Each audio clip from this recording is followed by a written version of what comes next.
Well, welcome to the 700 Club. The cry for justice continues with protests in America and worldwide over the brutal killing of George Floyd at the hands of 4 police officers. The demonstrations last night were peaceful. A memorial service for Floyd took place yesterday at a Christian college in Minneapolis. A painful pause of 8 minutes and 46 seconds was held to mark Floyd's final moments. Jennifer Wishon has the story.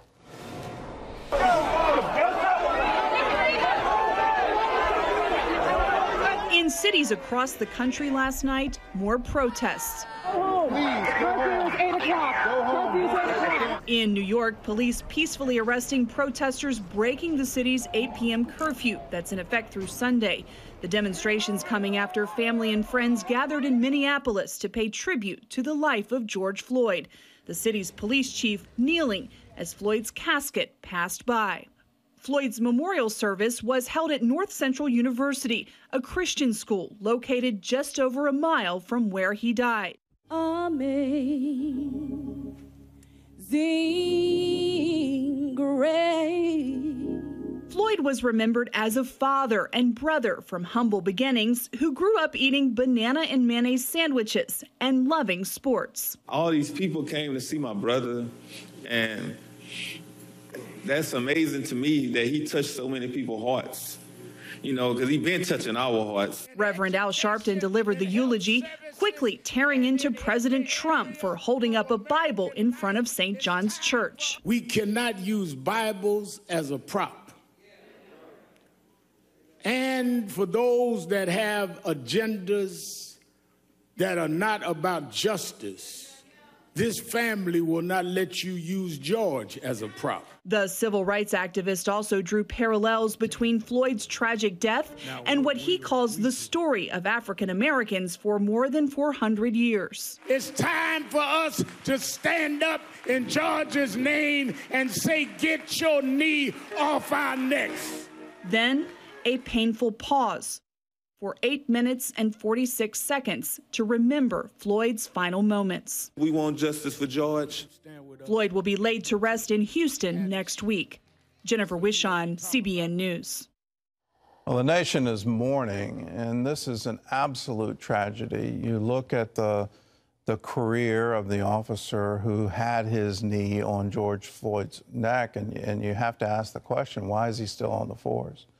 Why is this still allowed to happen in America? I don't have an easy answer for that. You can explain it away with staffing levels. You can explain it away with police union. But at the end of the day, you can't explain it away when someone dies. And we all need to mourn this. This is an absolute tragedy. When someone in police custody is killed, that affects us all, and we have to stand up and say no more. We can't allow this in the United States of America. Our dream as a nation is that there would be freedom, there would be liberty and justice for all.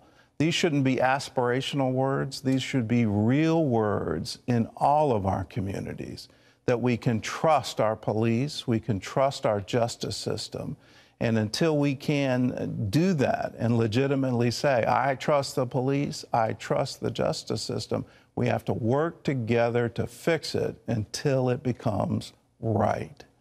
Now more than ever, Christians need to stand up, and the best thing we can do right now in the middle of this virus, in the middle of all these protests, is pray.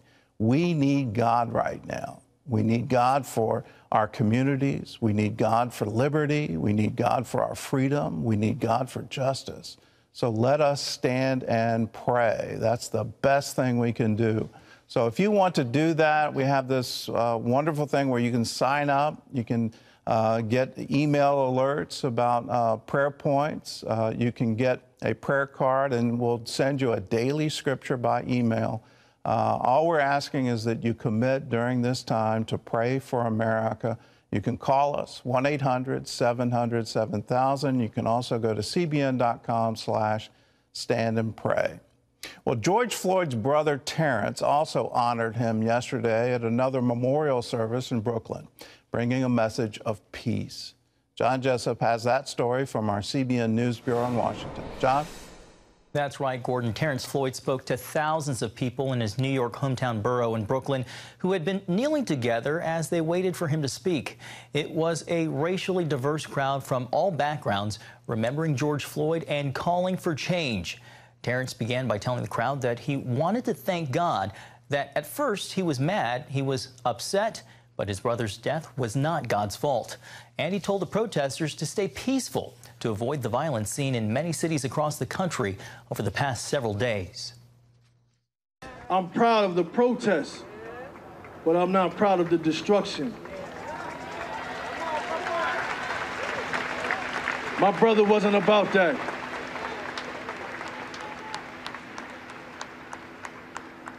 The Floyds is a God-fearing family.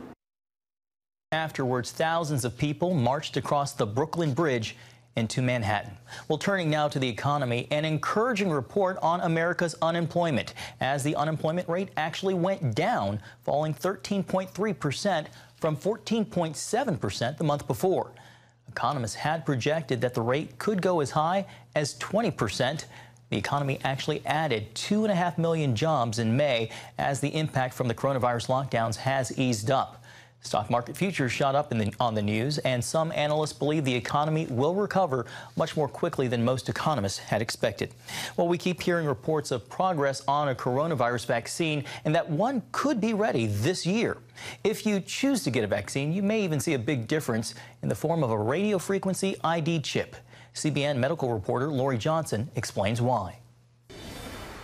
People who get a coronavirus vaccine may notice it looks a lot like their eye drops. They might also see an RFID chip on the package. The U.S. government has contracted Abiject Systems of America to make 100 million pre-filled syringes to quickly distribute a coronavirus vaccine. It would use a high-speed blow-fill-seal technology used in pre-filled single-use eye drops. There are eyedropper facilities in the U.S., not many, but a few, that we are going to upgrade so they can handle vaccines. Then what will happen is those facilities will make the containers right here that will hold the vaccine. We will add a needle hub to them, and voila, you have a pre-filled syringe that's ready to use. There's also space on each syringe for an optional radio frequency identification chip containing a unique serial number for each dose. It would not be injected or touch the patient. The chip would be scanned by healthcare workers in order to better track overall vaccine information. It is designed so that there is no counterfeiting. It's designed so that we'll know exactly that the right dose hasn't expired. However, that chip only refers to the dose. There's no personal information, no patient information. It's simply like a barcode, only we know instantaneously where and when that dose has been used. That also helps public health officials know when there are outbreaks, have we vaccinated enough people in those areas? The pre-filled syringes will add to the limited number of traditionally manufactured vaccine supplies, such as specialized equipment to fill glass jars, stoppers, needles, and syringes. People are worried about, do we have enough medical glass to be able to put all of these doses of the vaccine into vials so that they can be administered? And that's a serious issue to think about right now, even as we are anticipating, if all goes well, that such vaccines may be available in millions of doses as soon as this fall. The Department of Defense says once the vaccines are made, they'll be delivered to healthcare providers nationwide with the speed and efficiency of the U.S. military. Lori Johnson, CBN News. Thanks, Lori. 100 million pre-filled syringes. Pretty creative and, Gordon, potentially life-saving technology. Well, this is really good. Please watch out for what's going on the internet right now. And there's a lot of fake news about this, that somehow the government's trying to chip you. No, that RFID chip doesn't come anywhere near you. It doesn't get injected into you. What it's useful for is to let medical authorities know where the dose was administered and when the dose was administered. And it's also useful to making sure we're not seeing counterfeit vaccines come onto the market. So it's a way to make sure that the dose that you sign up for is the dose that you're actually getting. From a medical authority basis, it lets them know how many people were vaccinated in a geographic area. So if there is an outbreak, they can reliably say, you know, what's the effect of this and what's the potential infection rate. So please watch out what's happening on the internet, calling this, you know, the government trying to chip you or, you know, some, you know, radical conspiracy theory. It's not that. This is a good use of wonderful technology.